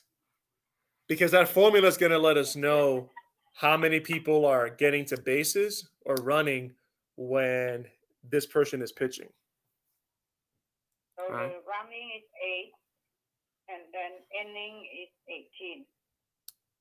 Yes. Yep. The answer is C. C, yeah. What is it? C. Letter C. Outstanding. C, letter The C. answer is letter C. Correct. Correct. All right. So it wasn't that baseball was like you have to be incredibly knowledgeable, but again, they shouldn't put you in situations where you're going to get the question wrong because you don't know about a sport, but that may happen.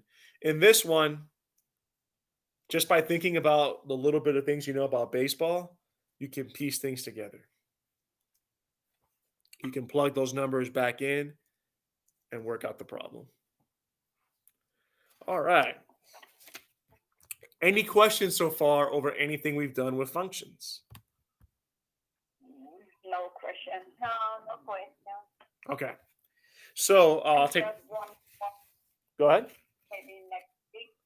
No, maybe next week I just want to learn more about quadratic formula. Yes, we're gonna do quadratic equations. You guys did really well with inequality, so that's good.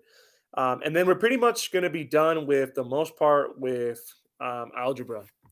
If you guys are using Aztec on your own time, I would like to do live streams for the entire 3 hours all next week, so that we can get as much time out of that we have in class to learn as possible. So I can answer questions directly, because I really want everyone to test. So I already have 2 students from a class that I took over a month ago. They're going to be taking the test. And just my personal opinion, I don't know how long things are going to stay open. So I would hate that you guys don't take the test, the number of cases go up, and then now they go back to closing everything down and nobody can test, or it's harder or more annoying or whatever. So that's why next week that would be the goal. 3 hours of instruction a day. So once we're done, everybody can test. There's already 2 students that are going to be testing. Like I said, if you don't have the money, you can take the practice test.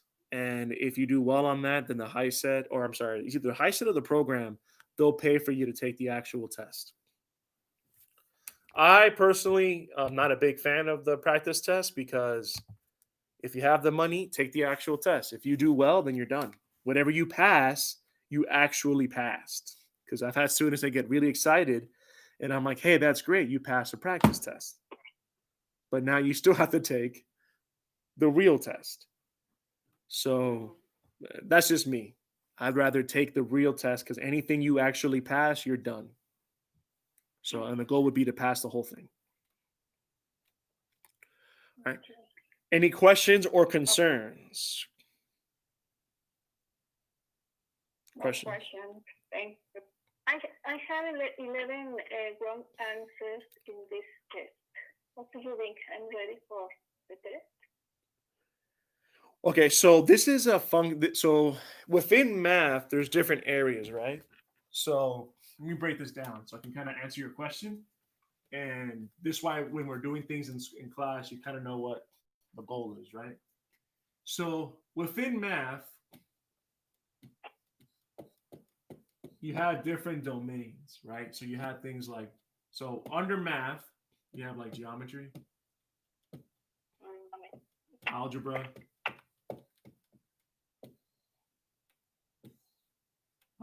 numbers and operations.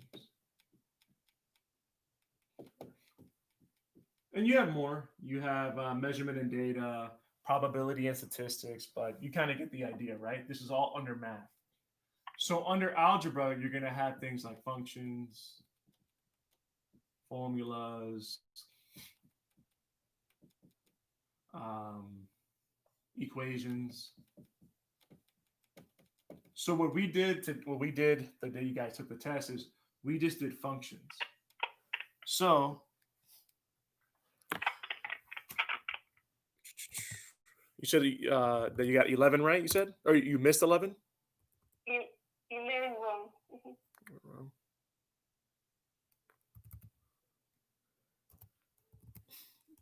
So that shows that within here, you're at more or less like almost a C, right? You're in the DC range for this area of algebra.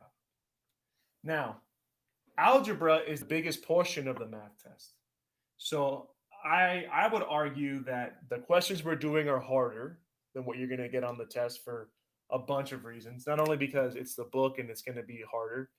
You're not like in a real testing environment, you know. It's not like you can work on this in peace, and you're going to have more tools literally when you're testing. Like some of the questions on the test, you're going to get a calculator. I don't give you a calculator for anything. And the questions are going to not be as difficult. So you should be good to go based off of where you are in functions. Now, these other areas, this is where I want to do live streams so that we can hit all of those. Go over them 2 or 3 a day. So you'll feel confident that in algebra, the biggest portion, you can do everything. Because the test is going to give you all of these areas, and then it'll let you know how you did for algebra, how you did for geometry, and then it calculates how you did overall in math. That's why we're always hitting these areas. Also being realistic, the goal is to pass. There's no real value in getting the highest score possible. Just being honest, like if you, I would plan for everybody to go to college, but I guarantee you, if you go to college, they're still going to have you take a placement test. So the goal is to pass. So if there's an area here that you don't do well in, it's okay, as long as it's not going to be everything in algebra. Because some of these other areas, like numbers and operations, you may only have like 3 areas, like adding, dividing, and multiplying. Does that make sense? And they're simple. Yes. And the test knows that. So they don't even give you a lot of credit. So it's only like 10% of whatever calculation they use to give you a passing score. So if you do well on this, you're going to be in good shape. Just like Aztec. If you're getting a 40% on anything in Aztec, you can pass the GED, TASC, or HiSET in that section. Okay. Yeah. Thank you. You're very welcome. Anybody from the live stream? Very welcome. Anybody from the live stream have a question? All right, perfect. Yeah, so thank you. Make sure you guys fill out the attendance forms online so you can get credit for being in class. And if there are no further questions, then I will see you on Monday. See you on Monday. Yes, Thank you very much. You're very welcome. See you Thank Monday. you. Have Very a good welcome. weekend. You too.